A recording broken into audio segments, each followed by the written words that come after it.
I buried my wife on a Tuesday, and by Thursday I understood I had no idea how to keep my own daughter alive. Rebecca died 3 days after Hannah was born, a fever the doctor in town couldn't name settling into her like something that had been waiting its whole life for the chance. And I was left standing in a cabin with a baby who screamed through the night for something I had no way of giving her. I never asked why the woman who finally quieted her had lost a child of her own only 3 weeks before mine was born. Looking back, that was the question that should have come first, and the fact that it came last tells you most of what you need to know about the kind of grief I was carrying that autumn. Rebecca and I had built the homestead together over 6 years, a modest cabin with a good stone chimney I'd laid myself, 60 acres of wheat and a few head of cattle, land she'd been proud of in a way that made the work feel worth doing even on the hardest days. She'd wanted children for years before Hannah finally came, and I remembered, in the terrible days after her death, how she'd spent the last months of her pregnancy embroidering a small quilt with wildflowers she'd pressed and traced from the meadow behind the barn, a quilt that sat folded at the foot of Hannah's cradle now, like something too precious and too painful to either use or put away. Hannah wouldn't take a bottle, not properly, not enough to keep a newborn thriving through a Wyoming autumn turning hard toward winter. I'd tried everything the neighbor women suggested: sugar water, cow's milk thinned and warmed just so, a rag soaked and offered like a mother's own body could be replaced by cloth and patience. She lost weight I couldn't afford to let her lose. By the second week, I understood, with the particular clarity that comes only from fear, that if I didn't find another way, I would bury my daughter beside my wife before the first snow came, and I didn't know if I could survive burying 2 graves in the same season. The neighbor women meant well, mostly. Mrs. Hollis from the next homestead over rode in twice that first week with suggestions and a spare quilt. And old Mrs. Grady sent her son with a jar of goat's milk she swore had saved her own grandchildren through a hard winter once, though it did no better for Hannah than the cow's milk had. I tried each remedy with the particular desperate thoroughness of a man who has run out of better ideas, boiling and straining and testing temperatures against my own wrist the way I'd once seen Rebecca do. And each failed attempt left Hannah crying weaker than the one before, until her cries themselves began to frighten me more than the silence that sometimes followed them. If I lost Hannah, I would lose the last piece of Rebecca that still moved and breathed and needed me, and some mornings that was the only reason I found to get out of bed at all. The doctor in town, a tired man named Wexler, who'd delivered half the children in the valley, finally told me plainly what he'd been avoiding saying, that a wet nurse was the surest way to save her, and that he knew of exactly one woman in the area who might be willing, a woman from a family near the reservation boundary who had lost her own infant son 3 weeks earlier, and whose milk, cruelly, hadn't yet understood that the child it was meant for was gone. He told me this. Practice wasn't uncommon out here, however little the town liked to speak of it plainly, that wet nursing arrangements between grieving or nursing mothers had quietly saved more frontier infants than the doctors themselves ever managed, too, precisely because there was so often no other remedy for a motherless newborn in country this far from a proper hospital or a reliable supply of prepared formula. I walked 6 miles to find her, because I didn't own a horse worth risking on a road that hard. And I stood outside a low adobe house not knowing what words a man was supposed to use to ask a stranger, a grieving stranger, to give my daughter something her own body had just finished losing. The walk gave me too much time to think, past dry arroyos and stands of scrub cedar, and by the time the house came into view, I had rehearsed and abandoned a dozen different ways of asking, none of which felt like they belonged in a decent man's mouth. Her name was Dolly. Her mother answered the door first, wary and protective, and it was only when Dolly herself came to the doorway, quiet and pale beneath her grief, that I found any words at all. I told her my wife had died. I told her my daughter was starving. I told her I didn't have much money, but I had land, and I had 2 working hands, and I would give her whatever she needed if she would help me keep my child alive. She looked at me a long while before she answered,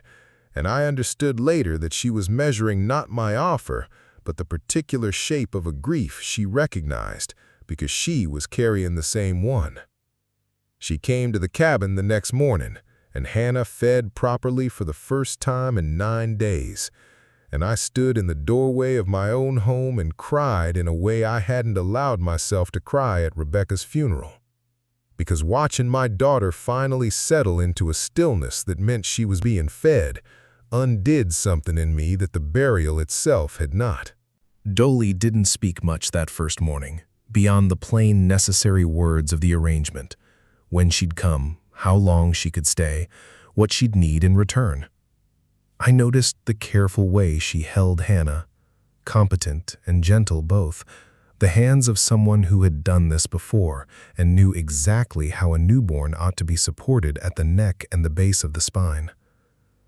I noticed, too, the flicker of something crossing her face each time Hannah latched and settled, an expression I didn't yet have the context to read correctly,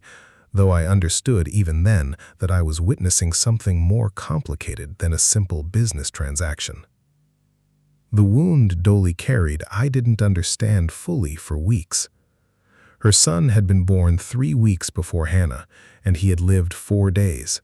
4 days in which she had done everything a mother could think to do, and it hadn't been enough. And the doctors on the reservation side of the boundary had told her family it was simply one of those things that happened on the frontier, more often than anyone liked to admit. Infant death, a plain and terrible fact of life out here that struck settler and Apache families alike without much regard for the boundary lines drawn between them. The arrangement was practical at first, plain as any other business conducted in that valley. I paid her in coin when I had it and in trade goods when I didn't. Flour and cloth, and once a good wool blanket I'd meant to give Rebecca before she died and never had the chance. Dolly came each morning and stayed until Hannah was properly fed and settled, and some mornings she stayed longer than the feeding strictly required. Sitting in the rocking chair Rebecca had ordered from a catalog the winter before, watching my daughter's sleep with an expression I didn't have a name for yet. I kept mostly to the far side of the cabin during those morning visits at first, tending the stove or mending harness at the table, giving her the privacy the arrangement seemed to call for, though I found myself listening more than working, aware of the particular quiet rhythm she brought into a house that had otherwise been full of nothing but my own clumsy, grief-heavy movements since Rebecca died. She hummed sometimes while Hannah fed, low and almost inaudible, a tune I didn't recognize, and I never asked what it was, though I noticed she stopped humming it the moment she caught me listening, as though it were a thing too private to share before either of us had decided we trusted the other with anything private at all. Some mornings we spoke of small, practical things, whether the well water had run cold enough overnight to keep the milk fresh, whether Hannah's cradle needed a firmer blanket against the coming cold, whether I'd remembered to feed myself properly, a question she started asking with increasing directness once she noticed how thin I'd gone since Rebecca's death. I found myself looking forward to those small exchanges more than I let on, small proof that another person in the world was still paying attention to whether I was taking care of myself, a kind of attention I hadn't realized I'd missed until it started arriving in careful, unhurried doses each morning. The town noticed within the first month the way small towns always notice, and a woman named Constance Merriweather, who ran the sewing circle and considered herself the moral compass of the valley, made her disapproval known to anyone who'd listen. She said it wasn't proper, a widower alone with an Apache woman in his house every morning, arrangement or no arrangement, and that a decent man in my position ought to send to the east for a proper wet nurse, or simply accept that some children were not meant to survive their mothers. I heard about her talk secondhand, the way a man usually hears the worst things said about him, and I told myself it didn't matter, though it mattered more than I let on, because Dolly heard the same talk directly from women who said it to her face at the mercantile in a tone that made plain what they thought of her presence in a white man's home. The mercantile trips became something Dolly mentioned only reluctantly, and only after I pressed her once, gently, about why she'd started sending her younger cousin for goods instead of going herself. She told me, in the plain, unadorned way she told most difficult things, that a woman named Merriweather had cornered her near the flour sacks the week before and asked, in front of 3 other customers, whether she understood what people in town were saying about her, whether she had any shame left after losing her own child to go nursing another woman's.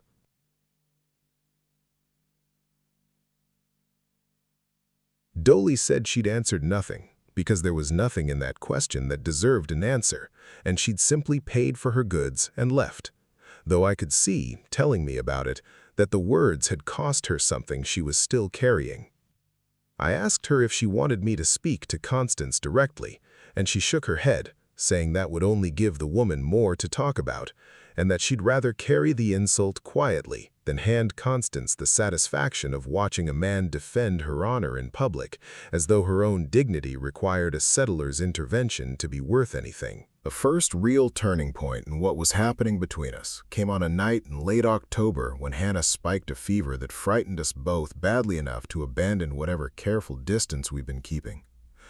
Dolly stayed past dark that night, past any reasonable hour for a working arrangement, sitting up with me while we took turns holding a baby too warm and too still, sponging her down with cool water from the well, neither of us speaking much because there wasn't room in that fear for anything but the fear itself.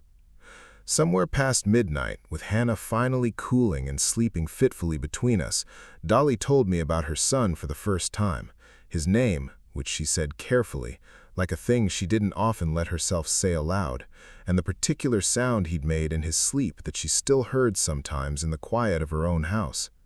I told her about Rebecca's laugh, the one that came out too loud for polite company and that I'd loved more than any of her quieter qualities. We sat there trading the small, precious details of the people we'd lost, and something in the room went still and close in a way I recognized from the earliest days of courting Rebecca, though I pushed the recognition away hard, ashamed of feeling anything like that beside a sick child in 2 fresh graves. She asked me, somewhere in that long dark stretch of hours, whether I thought it strange that she could grieve her son so completely and still find herself glad, every morning, to see Hannah thriving under her care. I told her I didn't think it strange at all, though I understood only much later how much courage it'd taken her to ask a question like that of a man she'd known barely 2 months, a question that laid bare the exact fear she'd been carrying since the arrangement began. I told her about the guilt I felt some mornings, waking rested for the first time since Rebecca's death, as though rest itself were a betrayal of a grief that ought to keep a man awake and suffering to prove it had been real. She said grief measured by suffering was a poor way to honor anyone, and that Rebecca, by every account I'd given her, sounded like a woman who would have wanted better for me than that. I thought about that for a long time afterward, turning it over in the quiet hours between her visits, and came to understand it as one of the truer things anyone had said to me since the funeral, though it took months more before I could fully believe it, instead of merely repeating it back to myself as something I wished were true. She turned to look at me across Hannah's cradle near dawn, exhaustion and something else plain on both our faces, and for a moment neither of us said anything at all. I felt something in my chest go still and waiting, the particular held breath feeling of a moment about to become something else entirely.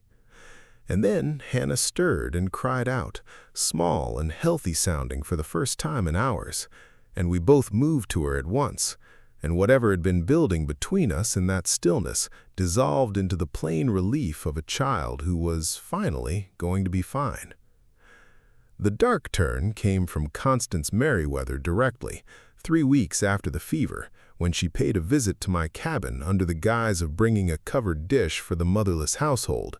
and instead delivered, in her particular unhurried cruelty, the news that she'd written to my late wife's sister back east, describing the arrangement in terms designed to alarm rather than inform. She said a proper aunt might have opinions about a niece being raised, in her words, half wild by a woman from the reservation, and that perhaps it would be a mercy, for everyone's sake, if I considered sending Hannah east to be raised by family who understood how a decent household ought to be run. The letter arrived from my sister-in-law 2 weeks later, formal and cold in a way that Rebecca's own letters had never been, offering to take Hannah in and raise her properly, with the clear implication that my current arrangement reflected poorly on my judgment and on Rebecca's memory both. Her name was Margaret, and she and Rebecca had been close as girls despite the distance that grew between them once Rebecca married and moved west. Close enough that I'd hoped, when I wrote to tell her of Rebecca's death, that she might offer the kind of comfort a grieving man could use from family. What I received instead read like a legal brief, each sentence measured and correct and utterly without warmth, laying out in careful detail why a household including an unmarried Apache woman was no fit place to raise a Meriwether grandchild's cousin. Margaret had apparently corresponded with Constance directly, the two women finding easy common cause in their shared conviction that they understood my daughter's welfare better than I did. I sat with that letter a long time, and I understood I had a real choice in front of me, the kind of respectable, easier path that would end the gossip and satisfy every expectation the valley had of a grieving widower, or the harder path of keeping my daughter home with the woman who had, by then, saved her life twice over and become something I didn't have a word for yet. That night was the dark one. I told Dolly about the letter, and I watched something close in her face that I hadn't seen since the earliest days of our arrangement, a returning to the careful distance she'd kept before the fever night. She said she understood if I needed to do what was best for Hannah, and that she wouldn't hold it against me if that meant sending her east, because she, of all people, understood that a parent sometimes had to make choices that felt like losing in order to keep a child safe. I heard, underneath those careful words, an old wound reopening, the sense that whatever she gave, however much of herself she poured into keeping a child alive, it would eventually be judged insufficient or inappropriate by people who'd never once had to make the choices she'd made. I told her I didn't know what I was going to do. I left that conversation without saying the thing I most needed to say, which was that I didn't want her to leave my life once Hannah no longer needed feeding, and my silence that night cost us both nearly 2 weeks of careful distance neither of us knew how to close. Those 2 weeks were miserable in a way I hadn't anticipated. The cabin quieter and colder than it had any right to be, with a healthy baby growing stronger in it every day, as though the missing warmth between 2 grown adults could somehow outweigh the plain good news of a thriving child. Dolly still came each morning, punctual and professional, but the easy quiet we'd built over the previous months had gone brittle, replaced by a careful politeness that felt worse somehow than open conflict would have. She no longer stayed past the feeding. She no longer hummed the tune I'd never asked about. I told myself I was giving her space to make her own decision about whether to keep coming at all, but really I was simply afraid, the same fear that had kept me silent the night the letter arrived, now compounding itself into a silence I didn't know how to break without risking that she'd already decided the whole arrangement, and whatever had grown alongside it wasn't worth the town's judgment. The turning point came from Hannah herself, in the plain, unfiltered way that only an infant can deliver truth. I woke one morning to find her reaching, small fists opening and closing toward Dolly's face as she leaned over the cradle, and Dolly's own face in that moment held nothing guarded at all, just plain, unguarded love for a child that wasn't hers by blood, but had become hers by every measure that mattered. I stood in the doorway watching that unguarded moment and understood, with a clarity that embarrassed me for how long it had taken to arrive, that sending Hannah east wouldn't be protecting her from anything. It would be taking her away from the person who had already, in every way except the paperwork, become exactly what my sister-in-law claimed only a proper Eastern household could provide. I thought, watching them, of every argument Margaret's letter had made about propriety and fitness, and understood how hollow those words sounded set against the plain fact in front of me. A child reaching for the person who had kept her alive and loved her steadily through the hardest months of both their lives, without any of Margaret's careful conditions attached to that love. I thought, too, of Rebecca, and found myself wondering, not for the first time, what she would have made of all this, and settled, as I often did in those months, on the belief that she would have wanted Hannah surrounded by whoever loved her best, regardless of what a sewing circle or a distant sister-in-law thought proper. I found Dolly at the well later that same morning, drawing water for the day's washing, the bucket rope creaking against the wooden pulley in the still morning air, and I told her everything. That I'd already written back to my sister-in-law refusing the offer, that I understood now what I'd been too afraid to say the night the letter arrived, that whatever this had become between us was not something I was willing to let Constance Merriweather's gossip or my sister-in-law's cold formality take from either of us. I told her I understood if the timing felt wrong, if grief this fresh made anything I was saying feel premature or unwelcome, but that I needed her to know the truth of it plainly, the way she'd always been plain and honest with me since the day I first walked 6 miles to ask a stranger for an impossible kindness, half expecting to be turned away at the door, and grateful every day since that I hadn't been. My hands were shaking by the time I finished, though I hadn't noticed it happening. I'd rehearsed a shorter, more careful version of that speech on the walk over from the barn, something that left room for her to say no gently. But standing there at the well with the morning sun catching the water still dripping from her bucket, the careful version fell away, and what came out instead was closer to the truth than anything I'd planned to say. She was quiet a long moment at the well, water still dripping from the bucket in her hands. Then she told me something that reframed everything I thought I understood about the weeks since her son's death. She said she had been afraid this whole time that what she felt watching Hannah thrive was a betrayal of her own son's memory,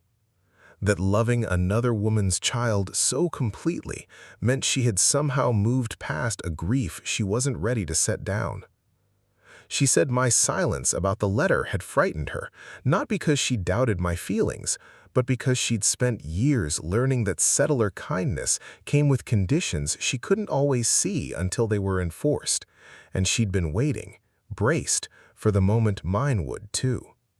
She said watching me refuse my sister-in-law's offer, watching me choose the harder path plainly and without hiding it from her, had told her more about the kind of man I was than any amount of careful courting could have.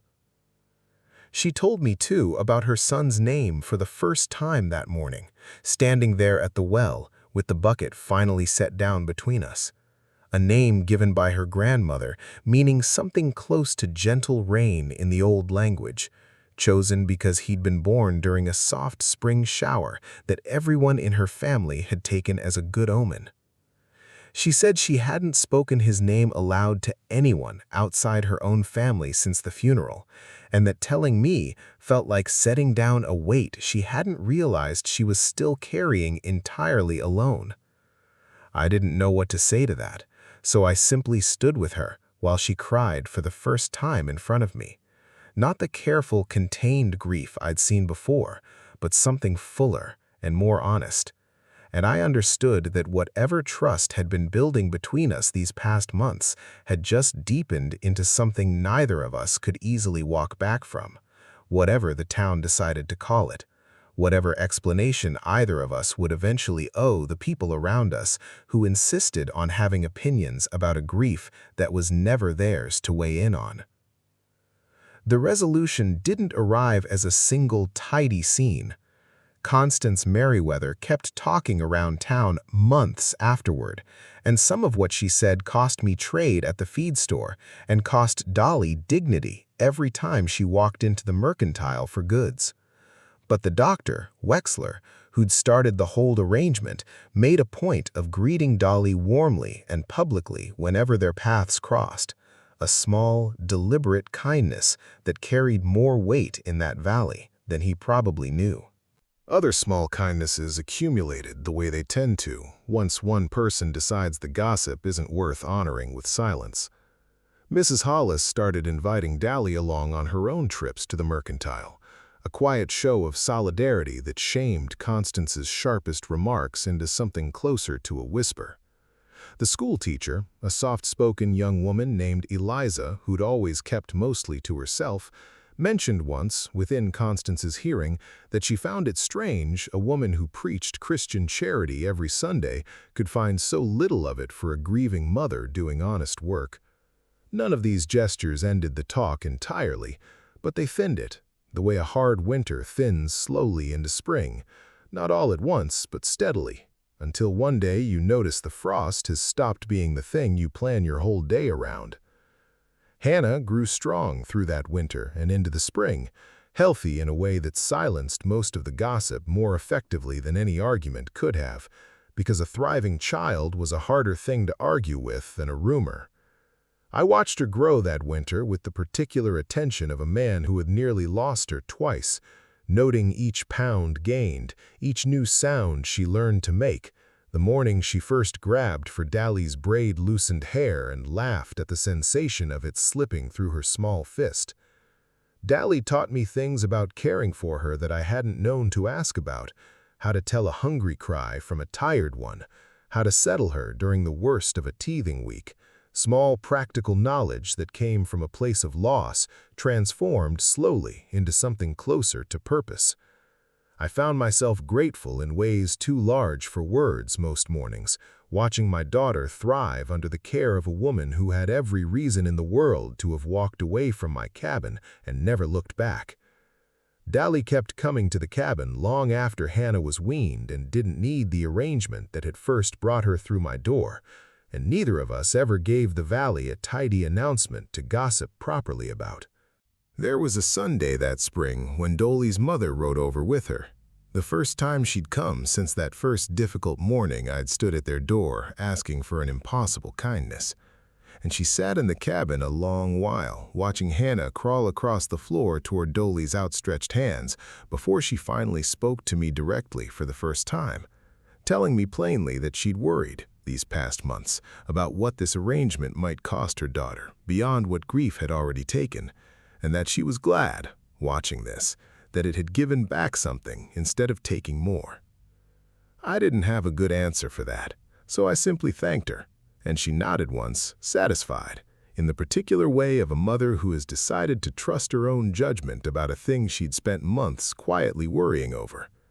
Elin, Dolly's younger brother, who'd been wary of the whole arrangement from the start, certain that a settler's need would eventually curdle into the same broken promises that had cost their family before, came around slower than their mother had, but he came around all the same, showing up one afternoon that summer to help me repair a section of fence line without being asked, working alongside me in a silence that said more than conversation would have. What there was, instead, was a spring morning nearly a year after I'd first walked those 6 miles, when I came in from the fields and found the rocking chair that had once been Rebecca's moved from its usual spot by the window to a place nearer the hearth, angled so that whoever sat in it could see both the fire and the cradle at once, and Dolly sitting in it with Hannah asleep against her shoulder, humming something low and unfamiliar that I later learned was the same song she'd once sung to a son who never got the chance to grow old enough to remember it. I stood in the doorway a long moment before either of them noticed me, watching the two of them in that particular gold morning light that fell through the east window this time of year. And I thought about how strange and unplanned the whole of it had been. A 6-mile walk born of desperation.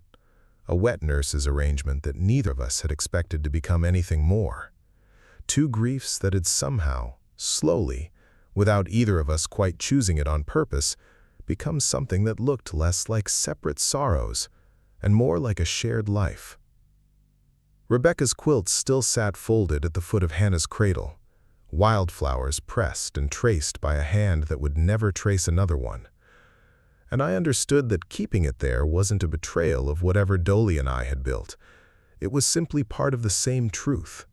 that love out here rarely arrived clean or simple, and the people who survived it best were the ones willing to carry more than one grief and more than one love at the very same time, without asking either to cancel out the other. Dolly looked up and caught me watching, and she didn't stop humming. Didn't rush to explain the chair's new place by the fire or apologize for having moved it without asking. She simply continued, steady and unhurried, the same way she'd approached nearly everything since that first difficult morning at her mother's door. And I crossed the room and sat down in the chair beside hers, close enough that our shoulders nearly touched,